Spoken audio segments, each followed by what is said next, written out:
उन आखिरी 2 घंटे में दुनिया के सबसे बड़े जहाज टाइटैनिक के साथ क्या हुआ? रात के 11:40 थे। समंदर शांत था, इतना शांत कि कोई सोच भी नहीं सकता था कि मौत ठीक नीचे सांस ले रही है। टाइटैनिक, दुनिया का सबसे विशाल, सबसे सुरक्षित कहा जाने वाला जहाज, धीरे धीरे अंधेरे अटलांटिक महासागर को चीरता हुआ आगे बढ़ रहा था। 2239 से ज्यादा लोग सो रहे थे, कुछ हंस रहे थे, कुछ अपने सपनों की योजनाएं बना रहे थे। और तभी एक हल्की सी झटके जैसी आवाज आई। न धमाका, न चीख, बस जैसे किसी ने जहाज को उंगली से छू लिया हो। लेकिन उस एक स्पर्श ने इतिहास बदल दिया। अगले 120 मिनट में संगीत बजता रहा, माँ बाप अपने बच्चों से झूठ बोलते रहे, पानी सीढ़ियों पर चढ़ता गया और एक ना डूबने वाला जहाज धीरे धीरे समंदर की कब्र में उतर गया। ये कहानी है टाइटैनिक के आखिरी 2 घंटों की। 14 अप्रैल 1912 रविवार की रात। टाइटैनिक अपनी पूरी शान के साथ आगे बढ़ रहा था। आसमान साफ था, चांद नहीं था और समंदर शीशे की तरह शांत। इतना शांत कि यही उसकी सबसे बड़ी कमजोरी बन गई। लुकआउट पोस्ट पर खड़े फ्रेडरिक फ्लीट की आंखें अंधेरे को चीरने की कोशिश कर रही थीं।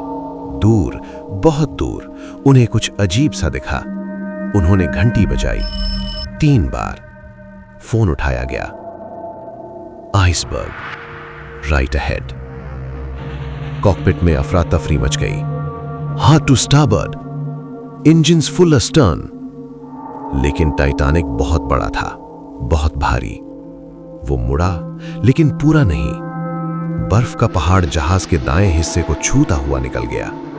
लोगों को लगा बस हल्का सा झटका था, कुछ ने तो ध्यान भी नहीं दिया।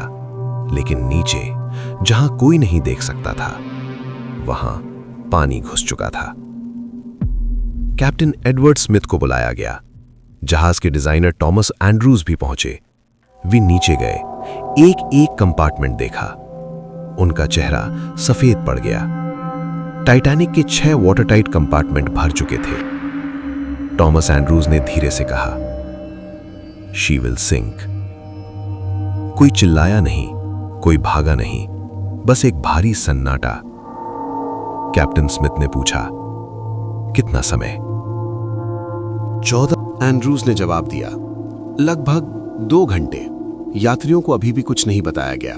फर्स्ट क्लास के लोग गर्म चाय पी रहे थे, थर्ड क्लास में लोग सो रहे थे। क्रू को आदेश मिला, लाइफ बोट्स तैयार करो। लेकिन आवाजें धीमी थीं। कोई घबराए ऐसा नहीं दिखना चाहिए था, क्योंकि टाइटैनिक डूब ही नहीं सकता था। रेडियो रूम में जैक फिलिप्स और हैरल्ड ब्राइट बैठे थे। पहला मैसेज भेजा गया, CQD, फिर SOS, we have struck an iceberg, sinking fast. कई जहाजों ने सुना, लेकिन सबसे नजदीक कैलिफोर्नियन। रेडियो बंद कर चुका था। अब पानी ऊपर आ चुका था। लोगों को डेक पर बुलाया गया। क्रू मुस्कुराते हुए कह रहे थे, बस एहतियात है, लाइफ जैकेट पहन लीजिए। माएं बच्चों को उठा रही थी, पति अपनी पत्नियों का हाथ पकड़ रहे थे। कोई नहीं जानता था, ये आखिरी स्पर्श है। लाइफ बोट 7 उतारी गई। उसमें जगह थी 65 लोगों की। गए सिर्फ 28। लोग हिचकिचा रहे थे, हम क्यों जाएं? जहाज तो सुरक्षित है। जो गए वे नहीं जानते थे कि वे ही जीवित बचेंगे। कैप्टन ने आदेश दिया, बैंड को बुलाओ। 8 लोग, वायलिन, सेलो। वे डेक पर खड़े हुए। पहले हल्का संगीत, फिर भजन, फिर क्लासिकल। संगीत का मकसद था डर को दबाना, और वे अंत तक बजाते रहे। अब सच्चाई सामने आ रही थी। क्रू की आवाज सख्त हो गई। औरतें और बच्चे पहले। पति पीछे हट रहे थे, कुछ रो रहे थे, कुछ गुस्से में थे। एक आदमी बोला, अगर मेरी पत्नी नहीं गई तो मैं भी नहीं जाऊंगा। वो नहीं बचा। नीचे 3rd क्लास में लोग रास्ते ढूंढ रहे थे। दरवाजे, गलियां, सीढ़ियां, कुछ बंद थी, कुछ पर गार्ड खड़े थे। भाषा समझ नहीं आती थी, अफरा तफरी थी। बहुत से लोग डेक तक पहुंच ही नहीं पाए। जहाज अब आगे की ओर झुक चुका था। पानी ठंडा था, जो गिरा वो मिनटों में मर गया। कैप्टन स्मिथ आखिरी बार ब्रिज पर दिखे। कोई कहता है उन्होंने खुद को गोली मारी, कोई कहता है वे पानी में कूद गए। सच समंदर जानता है। एक जोरदार आवाज, टाइटैनिक 2 हिस्सों में टूट गया। लाइटें एक पल के लिए जली और फिर अंधेरा। पिछला हिस्सा सीधा खड़ा हुआ, कुछ सेकंड रुका, फिर धीरे धीरे समंदर में समा गया। जो बच गए लाइफ बोट में बैठे चीखों को सुनते रहे और जो रह गए वे इतिहास बन गए। उस रात 1500 से ज्यादा लोग मरे, एक जहाज डूबा और इंसान का घमंड भी।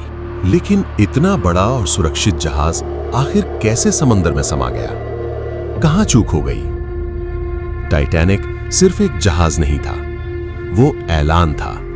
अखबारों में लिखा गया अनसिंकेबल शिप। लोगों ने पढ़ा, लोगों ने माना और सबसे ज्यादा लोगों ने भरोसा कर लिया।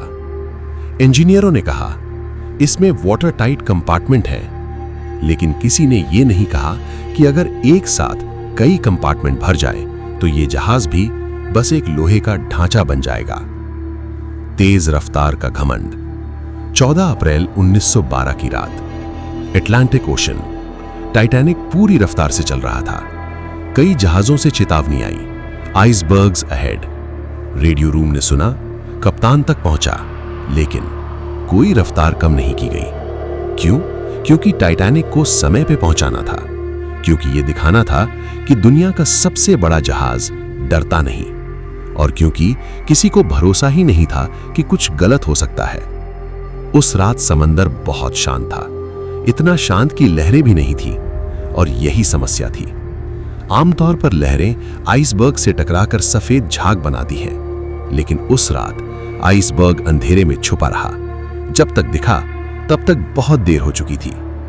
टक्कर जो टक्कर जैसी लगी ही नहीं। आइसबर्ग ने जहाज के दाएं हिस्से को चाकू की तरह चीर दिया था। एक नहीं, 2 नहीं, 6 कंपार्टमेंट। डिजाइन की वो खामी जो मौत बन गई। टाइटैनिक के कंपार्टमेंट ऊपर तक बंद नहीं थे। पानी एक से दूसरे में सीढ़ियों की तरह बहता चला गया। थॉमस एंड्रूज ने देखा और समझ गया। उसने कहा, जहाज डूबेगा, इसे रोका नहीं जा सकता। लेकिन तब तक समय हाथ से निकल चुका था। टाइटैनिक पर 2200 से ज्यादा लोग थे। लाइफ बोट की क्षमता सिर्फ लगभग 1178 लोगों की। क्यों? क्योंकि नियम पुराने थे, क्योंकि डेक सुंदर दिखाना था, क्योंकि किसी को यकीन नहीं था कि लाइफ बोट की जरूरत पड़ेगी।